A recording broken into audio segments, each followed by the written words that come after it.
for news that's short, sharp and Are shrewd. you talking about the podcast or me? Both. Backhanded compliment.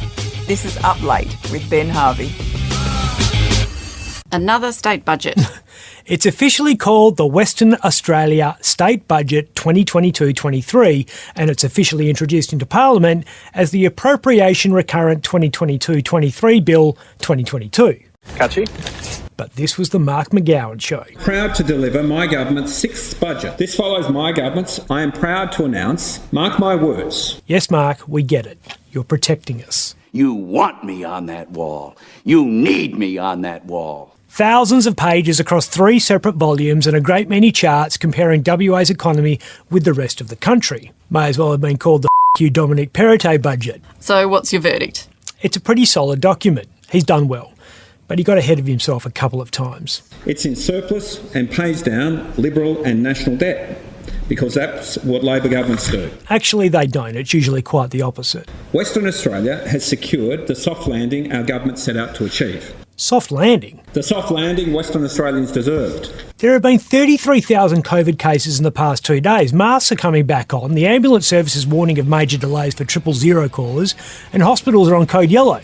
This isn't feeling soft. Yeah, the economy is performing well though.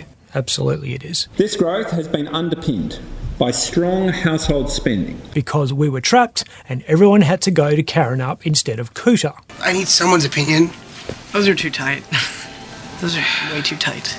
More than 1.46 million Western Australians are now employed. Just about anyone with even half a brain has got a well-paid job at the moment. Madam Speaker, our strong economy has again underpinned our strong financial management. And by Our budget, our government, he means my government, it's another big surplus. Western Australia is expected to record an operating surplus of $5.7 billion in this financial year. Which, with suspicious convenience, is just shy of last year's $5.8 billion, which means McGowan has deprived the East Coast of the headline they wanted to reopen the GST debate. Net debt is expected to fall below $30 billion this financial year.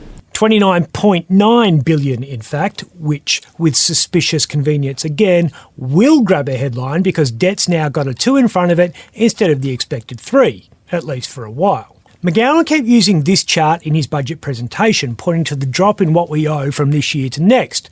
What he didn't show is what happens after that.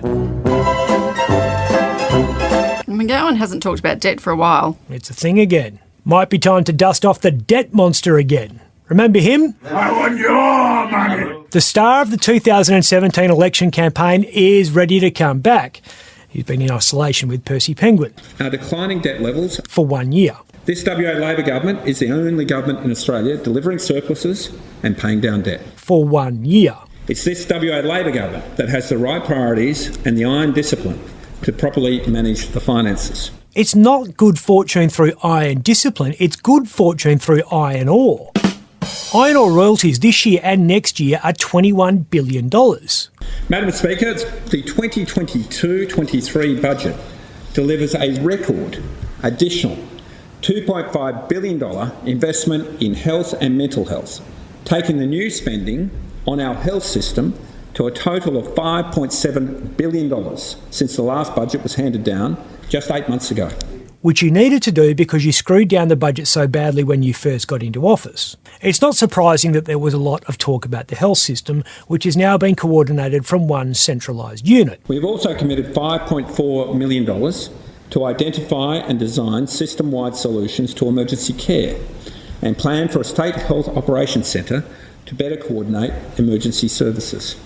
Ladies and gentlemen, welcome to my underground lair.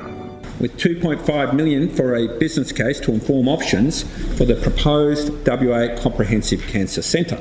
$2.5 million for a business case to inform options for something that's being proposed? What the is that? In the last 2 years, the WA health workforce has increased by 15.6%. Hi, everybody! My government is committed to providing the quality healthcare Western Australians deserve right across this state.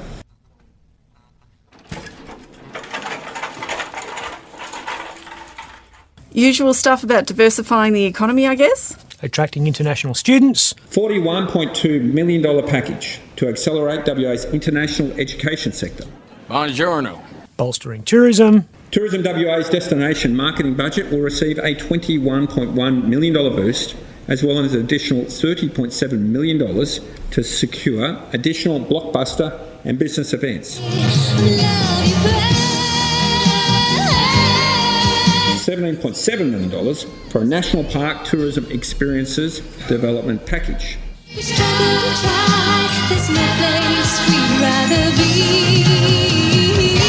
electric vehicles, Madam Speaker, just a few months ago, WA was separated from South Australia by a hard border.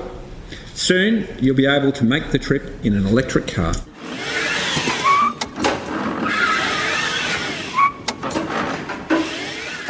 and a few other exciting initiatives. A further $39.1 million will be spent on a range of other diversification initiatives, including a second round of funding to attract business call centres and back office processing to WA.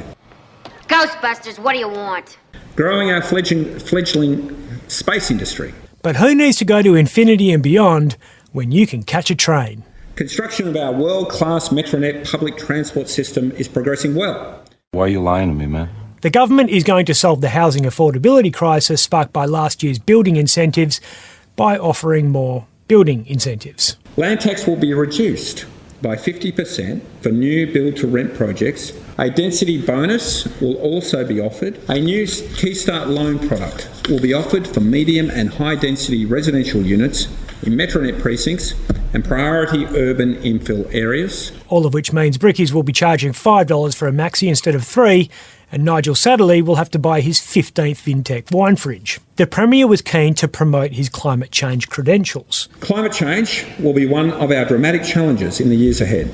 In order to guarantee our state's prosperity for future generations, we have to meet that challenge head on. Which the WA government is doing by encouraging the development of $30 billion worth of fossil fuel projects in the northwest, which will join a half a dozen other WA businesses which are massive emitters of carbon. But it sure does pay well. There's more money for lumberjacks out of work because of the ban on logging. To assist regional communities to transition to new industries when native forest logging ends in 2024. Which means more grow houses in Manjimup. And they're going to be cheaper to run. That every household in Western Australia will receive a $400 household electricity credit on their power bill. Mark McGowan should be proud of this budget. The WA economy is probably the best in the world, and it's important that we keep it strong because, as the Premier said, you never know what financial disaster is around the corner. In this budget, we deliver genuine cost of living relief, Free rats. record investment in our public health system, Required after record underinvestment, concrete action in addressing climate change, which we cause, a substantial reduction in state debt, for 1 year, and targeted tax relief. which will benefit our most at-risk citizens. Madam Speaker, I would now like to proceed with the formalities. Same here. Judge! I'm Ben Harvey. If you'd like to watch Up Late with me, Ben Harvey, search for The West Australian on YouTube.